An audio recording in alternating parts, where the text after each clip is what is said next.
My name is Michael, 32 years old, and I own a beautiful 3-bedroom house in Austin that I worked hard to purchase after years of saving. When my father remarried after the divorce, I never imagined his new stepdaughter Jessica would one day show up 7 months pregnant at my doorstep. But what started as temporary family help quickly spiraled into outrageous demands for my master bedroom and much more. If you've ever had family try to take advantage of your generosity, let me know where you're watching from. Hit that like and subscribe button, and stick around to see how I finally stood my ground and reclaimed my home. I grew up in a middle-class family in Chicago, where my parents instilled in me the value of hard work and independence from an early age. Throughout high school, I discovered my passion for computer science and spent countless hours teaching myself programming languages while my classmates were out partying. This dedication continued through college, where I worked 2 part-time jobs to pay my tuition and living expenses. Weekends at the campus tech lab and nights at a local restaurant meant little social life, but I was focused on my future. After graduating with honors, I landed an internship at a promising tech startup in Chicago. My willingness to put in extra hours and solve complex problems quickly caught the attention of senior management. Within 3 years, I had worked my way up to senior developer, but I had bigger dreams. When an opportunity arose at a major tech company in Austin, I jumped at the chance and relocated. The move to Austin proved to be the right decision. My career flourished, and after 2 years of careful saving and building my credit, I achieved one of my biggest dreams, purchasing my own home. Not just any home, but a beautiful 3-bedroom house in a quiet neighborhood with mature oak trees lining the streets. The master bedroom became my sanctuary with its ensuite bathroom and spacious walk-in closet. I converted the 2nd bedroom into a home office, where I often worked late into the night on freelance projects, and the 3rd bedroom became a comfortable guest room for the occasional visitor. My house represented everything I had worked for: independence, security, and a space entirely my own after years of roommates and cramped apartments. I took pride in every corner, from the kitchen, with granite countertops, to the wooden deck I had built myself in the backyard.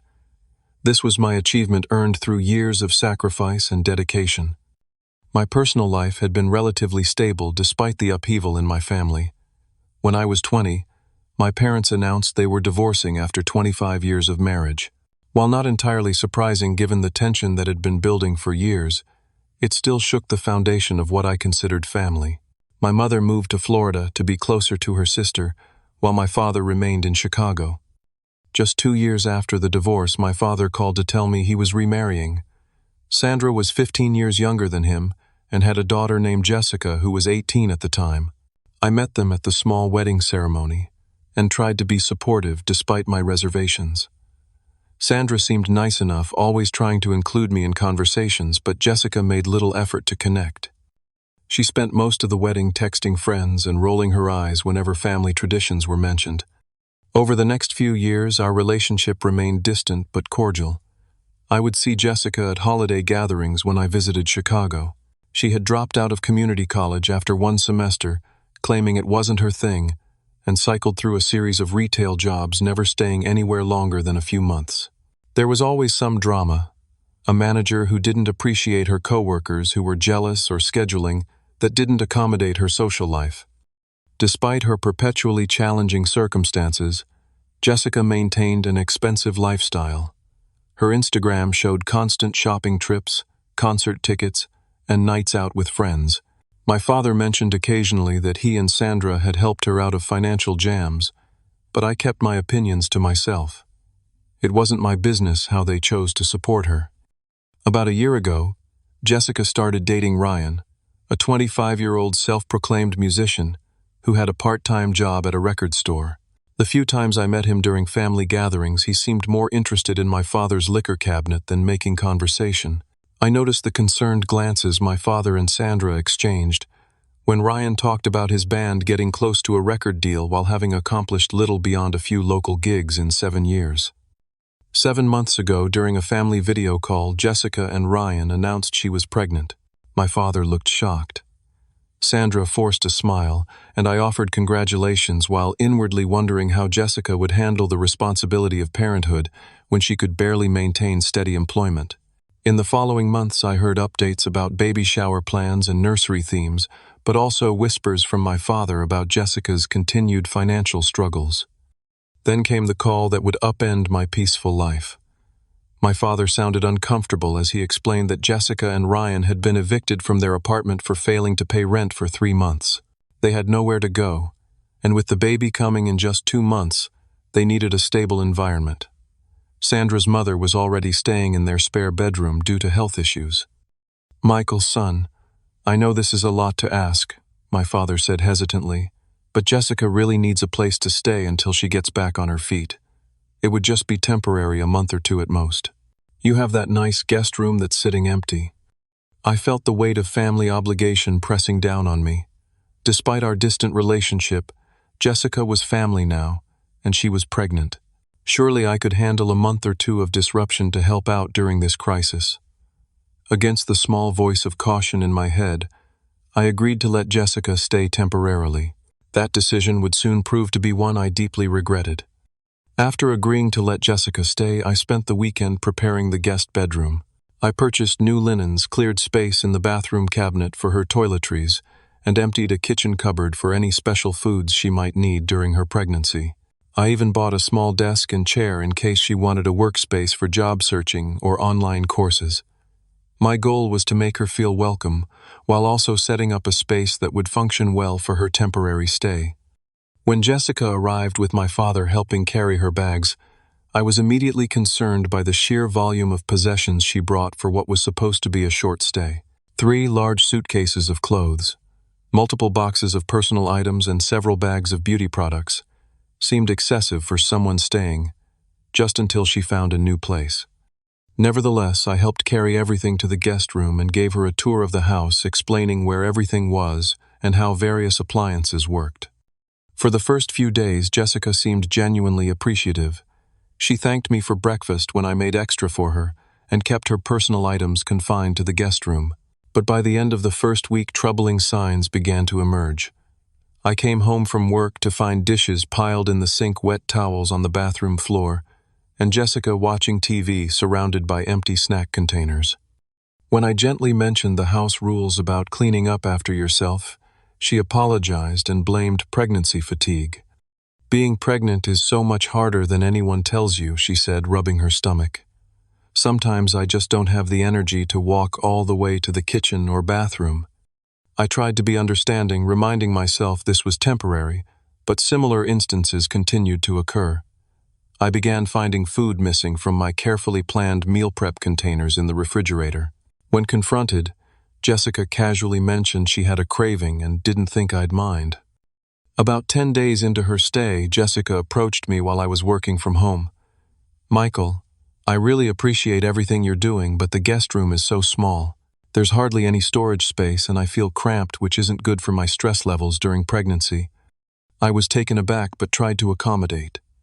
"I can clear out the hall closet for some of your things if that would help." "That would be great," she replied, but her tone suggested this was merely a temporary fix for a bigger problem. The following weekend brought another complication, Ryan. Although I had agreed to let Jessica stay, I had made no such arrangement for her boyfriend. Yet he arrived Friday evening with an overnight bag and made himself at home. I returned from running errands to find him lounging on my couch, feet up on my coffee table, helping himself to my craft beer collection. "Ryan's just visiting Jessica," explained when she noticed my expression. "He misses me so much when we're apart." What was meant to be a weekend visit extended to Sunday, then Monday, then the entire week. Ryan treated my home like a hotel, leaving wet towels on the bathroom floor, helping himself to food in the refrigerator, and even drinking from an expensive bottle of whiskey I had been saving for a special occasion. He played video games loudly late into the night and invited friends over without asking when I was at work. After a particularly disruptive evening when Ryan's loud music prevented me from focusing on an important project deadline, I decided it was time to establish clearer boundaries. I sat them both down at the kitchen table. "I'm happy to help you out during this difficult time, Jessica. I began carefully, but we need to discuss some house rules. I need quiet in the evenings for work, and I'd appreciate if Ryan could limit his visits to weekends. Also, please ask before inviting other people over or using my personal items." Ryan scoffed and rolled his eyes, but Jessica immediately teared up. "I can't believe you're being so controlling when I'm pregnant and stressed. Ryan helps me when you're busy working. Don't you care about your niece or nephew?" Her emotional response caught me off guard, and I found myself backing down, agreeing that Ryan could visit but asking them to be more considerate about noise and guests. As I left for work the next morning feeling like I'd somehow been manipulated, despite making reasonable requests, I overheard Jessica on the phone. "Yeah, don't worry about finding a new place right away," she was saying to someone, presumably Ryan. "We can stay here longer. Michael has plenty of space. Maybe you could just move in permanently. He's at work all day anyway, he'd hardly notice." That conversation troubled me deeply, but I tried to focus on work and give Jessica the benefit of the doubt. Perhaps she was just venting or being optimistic. Surely she remembered this was a temporary arrangement. Over the next week, Jessica's demands grew more frequent and intrusive. She complained about the temperature in the house being too cold for her pregnancy comfort. She asked me to adjust my morning bathroom schedule because morning sickness made her need immediate access. She requested specific groceries, then barely touched them, leading to waste. One evening as I was preparing dinner, my phone rang with Sandra's name on the screen. I hadn't spoken directly to my stepmother much since Jessica moved in. "Michael, I just wanted to call and thank you personally for being so generous with Jessica," she said warmly. "It means so much to your father and me to know she has a safe place during this important time." "It's temporary," I reminded her. "Just until she finds a new place." Of course," Sandra replied, though something in her tone suggested she didn't believe that. "You know, with the baby coming, she really needs a support system. Your father and I would take her in, but with my mother's health issues. You understand how family needs to stick together, right?" The conversation left me with an uneasy feeling, as though the goalposts of our arrangement were shifting without my input. That night I lay awake wondering how I had gone from offering temporary shelter to a pregnant stepsister to apparently being expected to provide indefinite housing for her growing family. Little did I know the situation was about to get much worse. 2 weeks into Jessica's stay, I returned from an early morning run to find the living room completely rearranged. The couch had been moved to the opposite wall, my reading chair was now awkwardly positioned in a corner, and the coffee table had been pushed against the window. Several of my framed photographs had been taken down, replaced with Jessica's decorative items, inspirational quotes printed on canvas, and fairy lights strung across the bookshelf. "What happened in here?" I asked Jessica, who was calmly eating cereal at the kitchen island. She glanced up casually. "The other arrangement was blocking the natural flow of the room. This is much better for feng shui." She patted her stomach. "Positive energy is really important for the baby." Before I could formulate a response that wouldn't sound unnecessarily confrontational to a pregnant woman, she continued. "Plus, this gives more space for the baby swing and playpen we'll need to set up soon." The casual mention of permanent baby furniture in my living room sent alarm bells ringing, but I was late for a meeting and didn't have time to address it properly. That evening I returned home to an even bigger shock. Ryan's beaten-up Nissan was parked in my driveway, and when I entered the house, I found him setting up a gaming console at my television while Jessica watched from the couch. "What's going on?" I asked, noting several duffel bags and boxes stacked in the entryway. Jessica smiled as though this were perfectly normal. "Ryan's lease was up, so he's going to stay here too. It makes sense since the baby is coming in 2 months. We need to be together to prepare." I placed my laptop bag down slowly, trying to maintain composure. "Jessica, we never discussed Ryan moving in. This was supposed to be a temporary arrangement for you while you found a new place. But we need to save money for the baby," she countered, her voice taking on a whining quality. "Paying for 2 separate places is a waste. Besides, I need help during my pregnancy. You're never home because of work, so who's going to take care of me?" Ryan finally looked up from the tangle of cords he was sorting. "Dude, it's not a big deal. I'm quiet as a mouse. You won't even know I'm here." This statement was laughable given his track record of late-night gaming sessions and loud music. That night was tense, with Ryan acting as though he already lived there, helping himself to my food and monopolizing the television. I retreated to my bedroom early, texting my friend Taylor about the situation. "You need to put your foot down," Taylor replied. "This is going to get worse if you don't establish boundaries now." The next morning I resolved to have a frank discussion with Jessica. I found her examining my master bedroom while I was getting ready for work. "This room is so much bigger than the guest room," she remarked, running her hand along the edge of my dresser. "And the attached bathroom is perfect." I nodded cautiously. I specifically chose this house for the master suite. It was a big selling point. Jessica turned to face me, her expression suddenly serious.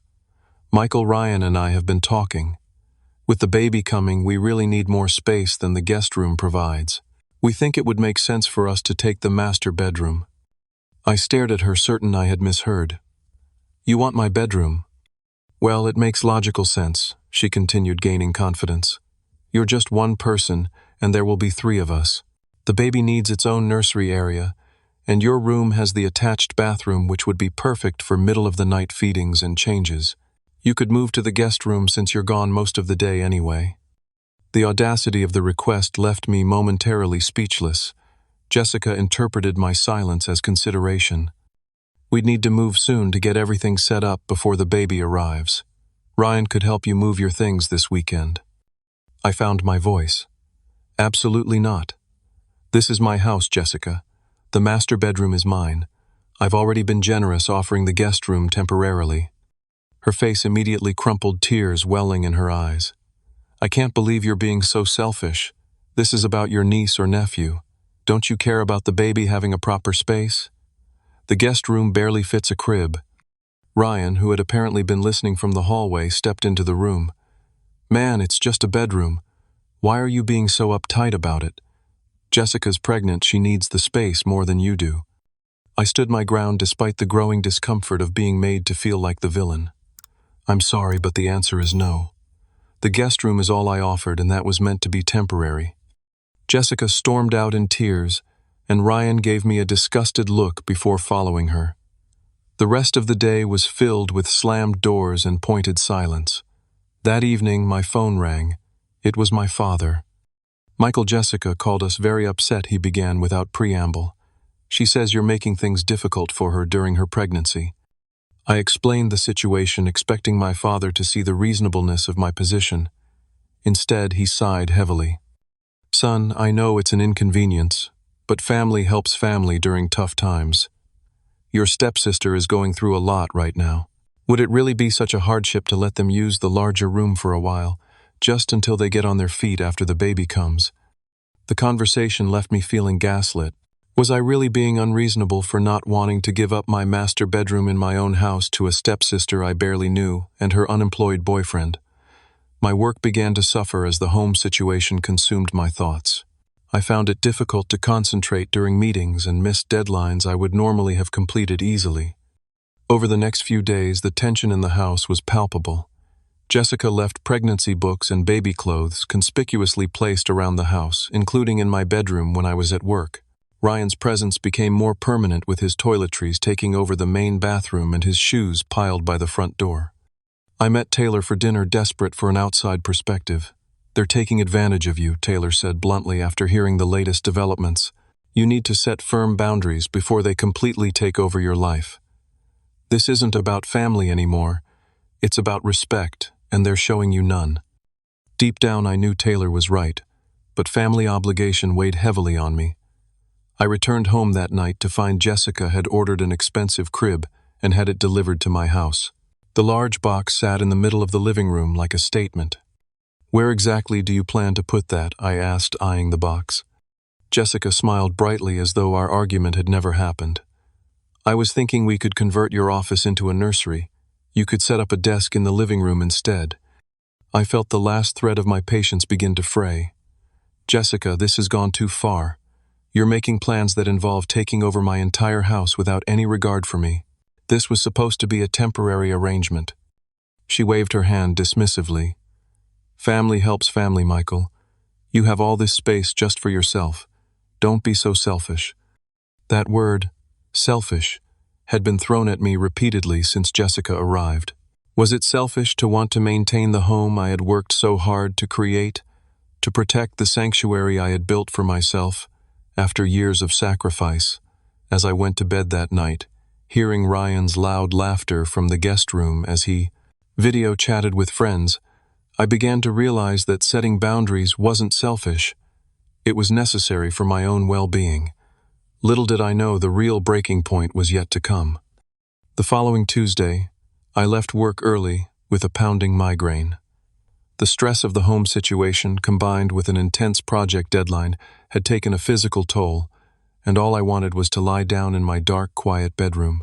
I texted Jessica that I was coming home sick so she wouldn't be startled by my early arrival. When I pulled into my driveway, I noticed Ryan's car parked in my usual spot. Irritated but too exhausted to care, I parked on the street and made my way inside. The house was unusually quiet as I entered, but something felt off.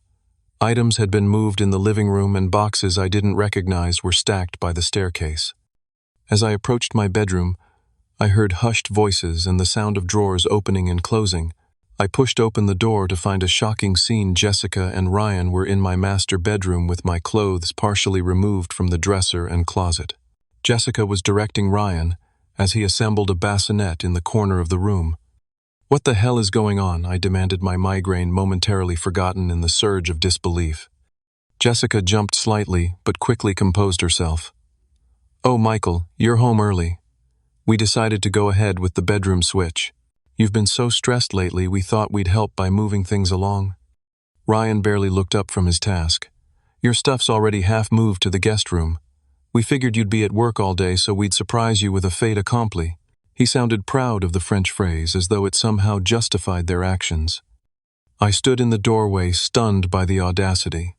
"You're moving my things without permission, in my own house." Jessica sat on my bed, now apparently claiming it as hers. "Michael, be reasonable. We need this space more than you do. The baby will be here in less than 2 months, and we need to be prepared." "This is my house," I said firmly. "You can't just decide to take over my bedroom because you want it." "Actually," Ryan interjected, "we've made several decisions that we think are best for everyone." He gestured to a notepad on the nightstand. Jessica made a list. Feeling as though I had stepped into an alternate reality, I picked up the notepad. The list included convert home office to nursery, Michael to purchase crib and changing table, adjust house temperature to pregnancy-appropriate levels, Ryan's band can practice in garage twice weekly, visitor parking spot for Ryan's friends, baby shower to be hosted at house next month. The migraine pounded behind my eyes as I processed what I was reading. "This is insane," I said finally. "You're planning to completely take over my house without even discussing it with me, and you expect me to pay for baby furniture." Jessica looked at me as though I was being deliberately obtuse. "You're going to be an uncle, Michael. Of course you'd want to help with the baby expenses, and it's not taking over, it's sharing. Family shares." "How long exactly are you planning to share my house?" I asked, already suspecting the answer. Jessica and Ryan exchanged glances before she replied, "Well, we've given up the old apartment completely. I told the landlord we're moving out permanently. With the baby coming, we need to save money for at least the first year or two." "2 years," I interrupted incredulously. Ryan shrugged. "Could be longer. I'm thinking about quitting my part-time job to focus on my music and being a dad. We need to be practical." "Sandra thinks you should help financially with the baby expenses too," Jessica added, as though this were a perfectly reasonable expectation. "You make good money and don't have any real expenses besides the mortgage." In that moment, something inside me snapped. The weeks of escalating demands, boundary violations, and emotional manipulation crystallized into perfect clarity. I was being completely taken advantage of, and it would never end unless I put a stop to it. "Get out of my bedroom," I said quietly, my voice steady despite the rage and frustration building inside me. "Put my things back exactly as you found them, and get out." Jessica's eyes widened at my tone. "You can't speak to me like that, I'm pregnant." "Being pregnant doesn't give you the right to take over someone else's home," I replied. "This has gone too far, Jessica. Way too far." Ryan stood up, attempting to look intimidating as he approached me. "You need to think about your family obligations, Michael. Your dad won't be happy about you treating Jessica this way." My family obligations don't include giving up my entire life and home to people who have shown zero respect for me or my property. I responded, refusing to back down. I've been more than generous, and you've taken advantage at every turn. The argument escalated with Jessica crying about family loyalty and Ryan making veiled threats about how my father would react. Eventually, I grabbed my keys and left the house, unable to tolerate another minute of their entitled behavior. I drove to Taylor's apartment where I explained the situation through a haze of anger and disbelief. "You need to take back control," Taylor said after listening to the whole story. "This is beyond normal family help. They're trying to completely take over your life." I spent the night on Taylor's couch, my phone buzzing repeatedly with texts from Jessica demanding I bring home specific takeout food for her pregnancy cravings and asking when I'd be back because the internet was running slowly and needed to be reset. Lying there in the dark, I realized Taylor was right. This wasn't going to improve on its own. Jessica and Ryan had shown they had no intention of respecting my boundaries or my home. They would continue taking more and more until there was nothing left of my space or peace. The temporary arrangement had become a permanent imposition, and their demands would only grow once the baby arrived. By morning, my resolve had hardened. I had been a doormat for weeks, trying to be the bigger person, trying to help family in need. But family help shouldn't mean complete self-sacrifice. I had worked too hard for too long to let everything I'd built be taken away by people who didn't respect me. It was time to reclaim my home and my self-respect, no matter how uncomfortable the confrontation might be. As I dressed in Taylor's borrowed clothes, I received one final text from Jessica.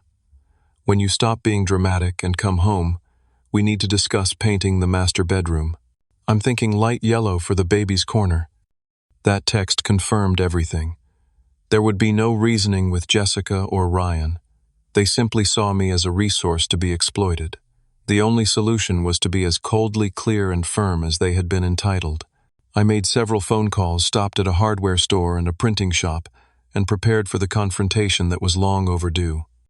I returned home at exactly 6 that evening, having carefully planned my approach. Jessica was in the kitchen making a sandwich when I walked in, and she immediately launched into complaints about my absence. "Finally. Where have you been? I needed you to fix the Wi-Fi last night, and Ryan couldn't find the password to your premium streaming services." I ignored her comments and placed my bags on the counter.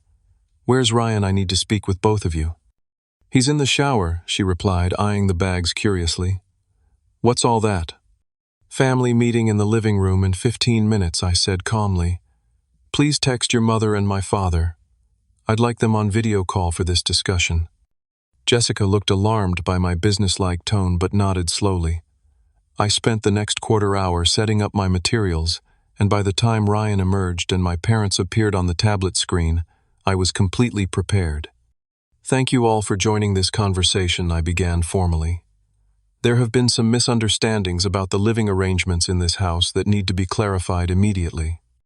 I placed a small Ziploc bag on the coffee table containing 2 new house keys. "First, I've changed the locks on the house. These are the only keys that will be provided to Jessica. Ryan is not on the lease or rental agreement and has no legal right to independent access to my property." Ryan's face darkened with anger, but I continued before he could interrupt. "Second, I've prepared a written agreement outlining the terms of Jessica's temporary stay." I handed copies to Jessica and Ryan, holding one up to the camera for my father and Sandra to see. "This document clearly states that Jessica, and only Jessica, has exactly 30 days from today to find alternative accommodation. This is a legally binding notice to vacate." "30 days," Sandra exclaimed from the screen. "But the baby is due in less than 60 days. You can't throw your pregnant stepsister out." "I'm not throwing anyone out," I replied evenly. "I'm providing 30 days of continued housing, along with clear expectations after having my generosity repeatedly taken advantage of."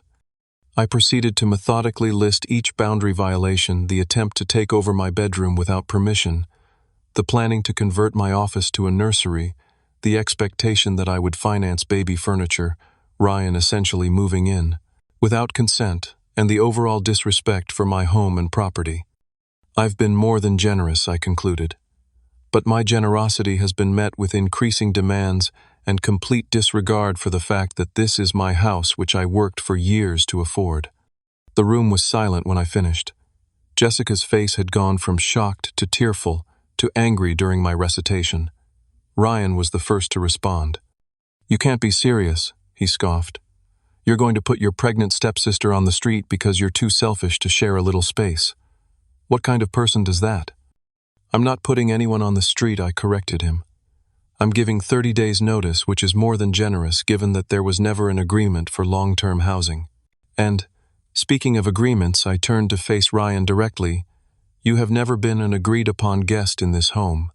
Effective immediately, you are no longer welcome as an overnight visitor." Ryan stood up aggressively. "You can't do that. Jessica needs me here." "This is my property," I stated calmly. "I absolutely can determine who stays in it. You have 1 hour to collect any belongings you've brought here, and then you need to leave." My father's voice came through the tablet, stern and disappointed. "Michael, I raised you better than this. Family looks out for family. Jessica is in a vulnerable position right now." "I agree that family looks out for family," I responded, "which is why I offered Jessica temporary housing during a crisis. But looking out for family doesn't mean allowing myself to be completely taken advantage of. It doesn't mean giving up my bedroom, my office, financing baby furniture, or housing her boyfriend indefinitely." Sandra was openly crying now. "How can you be so cold? This is your niece or nephew we're talking about." "I'm being practical, not cold," I clarified. "I've prepared a list of local resources for pregnant women in need of housing assistance.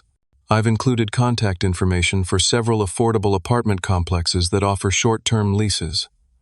I'm willing to help Jessica move when she finds a suitable place, but I am not willing to have my entire life upended indefinitely." I then presented the printed list of house rules that would apply for Jessica's remaining 30 days. Guest room only, no access to master bedroom or office, cleaning up after herself in all common areas, no crime. Overnight guests, no rearranging furniture or decor, no loud noise after 9 p.m., respect for my property and belongings. "These rules are non-negotiable," I stated. "Any violation will result in the immediate termination of the 30-day grace period." The silence that followed was deafening. Jessica stared at the paper in her hands, tears streaming down her face. Ryan looked as though he wanted to punch something. My father and Sandra appeared stunned by my firm stance, clearly having expected me to back down as I had done repeatedly over the past weeks. "You're being incredibly cruel," Sandra finally said. "I never thought you were this type of person, Michael." "I'm being clear about my boundaries after they've been repeatedly violated," I corrected her. "I've been patient and generous, but that generosity has been taken advantage of consistently. I'm not obligated to sacrifice my entire life and home indefinitely." Ryan grabbed his jacket and stormed toward the door. "This is bullshit. Your family's gonna remember how you treated them when you needed something someday." After he slammed the door behind him, Jessica locked herself in the guest room, refusing to continue the conversation. My father ended the video call with a curt, "We'll discuss this later," and Sandra's tearful face disappeared from the screen. I sat alone in my living room, feeling a complex mixture of emotions. There was guilt, certainly. I had been raised to believe that family should be helped at all costs. But beneath that was a profound sense of relief. For the first time in weeks, I had stood up for myself and my right to the home I had worked so hard to create. Later that evening, my phone rang with my father's number. I braced myself for the continued guilt trip. "I'm disappointed in you, Michael," he began without preamble. "Sandra is extremely upset and Jessica is devastated." "I understand you're disappointed," I replied calmly. "But I need you to understand that I've been more than generous. Jessica and Ryan were planning to live here indefinitely, take over my bedroom and office, and expected me to finance their lifestyle and baby expenses. That goes far beyond reasonable family help." The conversation continued in circles, with my father insisting I was being unnecessarily harsh and me standing firm on my boundaries. Eventually, we ended the call with nothing resolved except the clear understanding that I would not be backing down. The atmosphere in the house that night was icy. Jessica remained in the guest room, only emerging once to get water from the kitchen, pointedly ignoring me as she passed. As I reclaimed my slightly rearranged bedroom, removing the partially assembled bassinet and returning my belongings to their proper places, I felt like a stranger in my own home. But I also felt something else, the quiet satisfaction of finally standing up for myself and what was rightfully mine. The week following our confrontation was tense, to say the least. Jessica implemented a cold shoulder strategy, passing through common areas of the house like a ghost, refusing to acknowledge my presence. When absolutely necessary to communicate, she would leave notes on the kitchen counter with terse messages like "mail came" or "using shower at 7. True to the new rules, Ryan no longer stayed overnight, though he would visit during the day when I was at work. I installed a small security camera in the living room, not to spy, but to ensure my property was being respected in my absence. Through this, I learned that Ryan had taken to badmouthing me extensively during his visits, calling me every name in the book, while Jessica nodded in agreement. Despite the 30-day notice to find new housing, Jessica made minimal effort in the first week. The resource list I had provided remained untouched on the coffee table, and when I asked casually if she'd made any calls, she muttered something about looking online before retreating to the guest room. I began documenting everything: the lack of apartment hunting, the condition of the guest room, the times Ryan visited, creating a paper trail in case the situation escalated further. I hoped it wouldn't be necessary, but Taylor had wisely suggested having evidence if Jessica refused to leave after the 30 days. The family pressure campaign began in earnest. My phone buzzed constantly with messages from relatives I rarely heard from, all suddenly concerned about Jessica's situation. My aunt in Phoenix called to tell me how disappointed she was in my lack of family values. A cousin I hadn't spoken to in years texted to ask how I could sleep at night, putting a pregnant woman on the street. It became clear that Jessica and my father had been sharing a carefully edited version of events that cast me as the villain. The most disturbing call came from my father 10 days after the confrontation. His voice was cold and formal as he informed me that if I didn't rectify the situation with Jessica, he would be removing me from his will. "I never raised you to be this selfish," he said. "Your mother and I sacrificed everything for you, and this is how you repay family obligation." During that call, a piece of information slipped out that suddenly made everything click into place. My father mentioned that he had promised Jessica she could stay with you until she got on her feet after the baby. "Wait," I interrupted. "You promised her, before even asking me?" There was a telling pause before he replied, "I knew you would want to help family. You have that big house all to yourself." That conversation revealed the truth. This had never been about a temporary emergency arrangement. From the very beginning, my father and Sandra had planned for Jessica to move in with me long-term, perhaps permanently, without bothering to consult me about it. I had been manipulated from the start. Seeking perspective, I called my mother in Florida. Though we weren't as close as we once had been, she had always been the more practical parent. After explaining the situation, I was surprised by her supportive response. "Your father always had a blind spot when it came to enabling," she said with a sigh. "He did the same thing with your cousin Mark, letting him live rent-free in the basement for 3 years. Some people need a push to stand on their own feet." Her validation was healing, confirming that I wasn't being unreasonable. "You worked hard for your home, Michael," she added.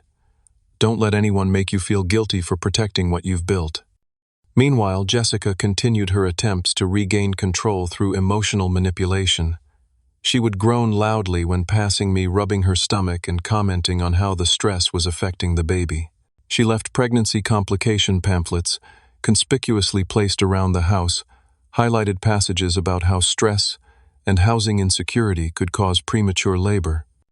I maintained my boundaries while still providing reasonable support.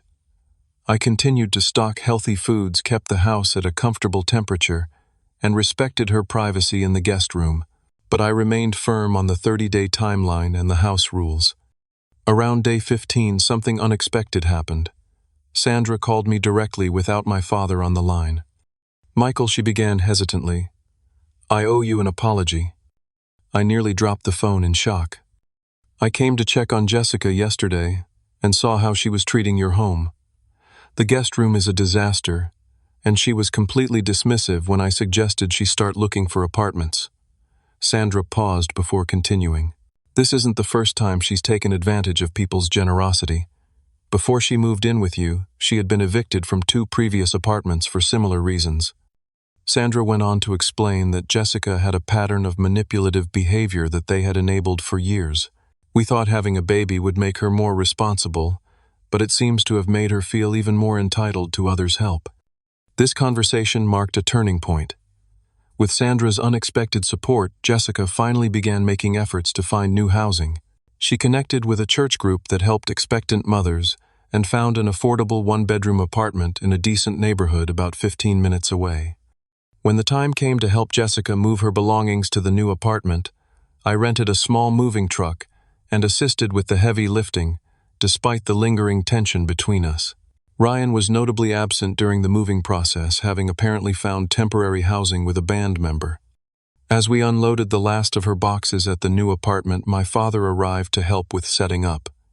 His demeanor toward me remained cold, but there was a hint of resignation in his expression. The threat about the will had not been mentioned again. "You're really going through with this," he said as Jessica arranged her belongings in the small living room. "I'm following through on the boundaries I set," I corrected him, "and I'm still helping, just in a way that maintains my own space and sanity." He shook his head slightly but didn't argue further. Before leaving, I gave Jessica a housewarming gift, a grocery store gift card, and a basic toolkit. She accepted them with a stiff thanks but couldn't quite meet my eyes. As I drove home to my blessedly quiet house, I felt an overwhelming sense of relief wash over me. For the first time in nearly 2 months, I could fully relax in my own space, without walking on eggshells or worrying about what boundaries would be crossed next. 3 weeks later, I received a text from my father informing me that Jessica had given birth to a healthy baby girl. Ryan had been absent for the delivery, having apparently gone to a music festival the weekend she went into labor. The subtext was clear. I was expected to feel guilty for not being there to support her in Ryan's absence. Instead of taking the bait, I sent flowers to the hospital with a simple card congratulating her on the new arrival. It was a gesture that acknowledged the family connection without conceding the boundaries I had fought so hard to establish. Later that week, I received an unexpected text from Jessica herself. "Ryan left. Said he wasn't ready to be a dad after all. Maybe you were right about some things." It was the closest thing to an acknowledgement of her poor choices that I was likely to get. I responded with a simple message of support for her and the baby, without reopening the door to financial or housing assistance. The drama that had consumed my life for months finally began to fade, leaving me with a newfound appreciation for my peaceful home and the importance of standing up for myself, even when it meant being labeled as the villain. Sometimes the coldest responses are the most necessary ones. 6 months have passed since the tumultuous period when Jessica lived in my house, and life has settled into a new normal. My home is once again my sanctuary, peaceful, organized, and arranged exactly as I like it. The master bedroom remains mine. The home office continues to be where I pursue my professional goals, and the guest room has hosted exactly what it was intended for: occasional guests who respect boundaries. What I couldn't have predicted was how the situation with Jessica would ultimately evolve. About 3 months after moving out, she sent me a message that caught me completely off guard, an actual apology. "I've been thinking a lot about how I behaved when I stayed with you," she wrote. "After Ryan left, I realized I'd been making a lot of bad choices and taking advantage of people who were trying to help me. I'm sorry for how I treated you and your home." The message came as a surprise, but an even bigger surprise followed a few weeks later when my father called to invite me to meet my niece, now 5 months old. Jessica had named her Lily, and despite my complicated feelings about the situation, I was curious about the newest member of our extended family. The Jessica I met that day seemed different from the entitled young woman who had tried to take over my house. Parenthood and abandonment had apparently forced a kind of reckoning. She was living in the same small apartment, working part-time at a daycare center that allowed her to bring Lily, and taking online courses in early childhood education. Ryan only came back once to pick up his guitar, she told me as we sat in her modest living room. He's in Nashville now, supposedly pursuing his music career. No child support, no contact. I felt a twinge of sympathy, but was careful not to let it translate into offers of financial help. Instead, I focused on building a relationship with Lily, a cheerful, chunky baby with curious eyes who seemed fascinated by my watch. Over the following months, I established boundaries that allowed me to be part of Lily's life without becoming Jessica's safety net. I would visit every few weeks, sometimes bringing a small gift for the baby or taking them out for lunch. When Jessica hinted about financial struggles, I would point her toward resources rather than opening my wallet. The family dynamics had fundamentally changed. My father, who had initially been furious about my abandonment of Jessica, gradually came to respect the boundaries I had established. During a family dinner 3 months ago, he actually acknowledged I might have been right. Jessica seems more independent now than she ever was before, he admitted. Maybe she needed to stand on her own feet. Coming from my father, this was tantamount to a full apology. Our relationship, which had been strained to the breaking point, slowly began to heal. The threatened disinheritance was never mentioned again. Sandra surprisingly became something of an ally. Having witnessed Jessica's pattern of behavior more directly than anyone else, she seemed relieved that someone had finally enforced consequences. She would occasionally call me with updates about Jessica's progress, noting with approval the small steps toward maturity she was observing. The entire experience taught me valuable lessons that I carry into all my relationships now. I learned that establishing clear boundaries isn't selfish. It's necessary for healthy interactions. True generosity doesn't mean being taken advantage of, and helping others doesn't require sacrificing your own well-being. Perhaps most importantly, I learned to distinguish between helping and enabling. Providing Jessica with resources to find her own housing helped her grow. Allowing her to take over my home would have enabled her continued dependence and entitlement. My friendship with Taylor grew stronger through the ordeal. Having someone who supported my right to set boundaries while the rest of my family was pressuring me to concede was invaluable. We now have a standing dinner date every other week, and Taylor remains my voice of reason when family matters become complicated. Professionally, I've thrived since reclaiming the peace of my home environment. Without the constant stress and disruption, I was able to focus on an important project that led to a significant promotion. The home office that Jessica had planned to convert to a nursery became the space where I developed a software solution that earned me recognition throughout the company. As for Jessica, her journey toward responsibility continues with small steps forward and occasional slides backward. She still sometimes makes questionable decisions, but she's learning to deal with the consequences rather than expecting others to rescue her. Watching her struggle yet slowly improve has given me a new perspective on personal growth. It rarely follows a straight line, but each step counts. In my most reflective moments, I realized that standing firm actually helped everyone involved. Jessica needed to learn independence. My father needed to recognize the damage his enabling was doing, and I needed to value my own boundaries. What seemed like a cold response in the moment was actually the most compassionate choice for everyone's long-term well-being. My house remains my haven, the physical manifestation of years of hard work and discipline. The master bedroom is still mine, though now there's a small basket of toys in the corner for when Lily visits. It's a reminder that family relationships can evolve and heal, but only when built on a foundation of mutual respect. If there's one thing I've learned from this experience, it's that protecting what you've built isn't selfish. It's necessary for authentic relationships that stand the test of time. Sometimes the kindest thing you can do for someone is to refuse to enable their worst tendencies, even if that makes you temporarily unpopular. Have you ever had to set difficult boundaries with family members? I'd love to hear your experiences in the comments below. If this story resonated with you, please hit that like button and subscribe to hear more stories about navigating complex family dynamics. Thanks for listening, and remember that standing up for yourself isn't selfish. It's essential for your well-being and ultimately better for everyone involved. Share this with someone who might need to hear that it's okay to protect their own space and peace.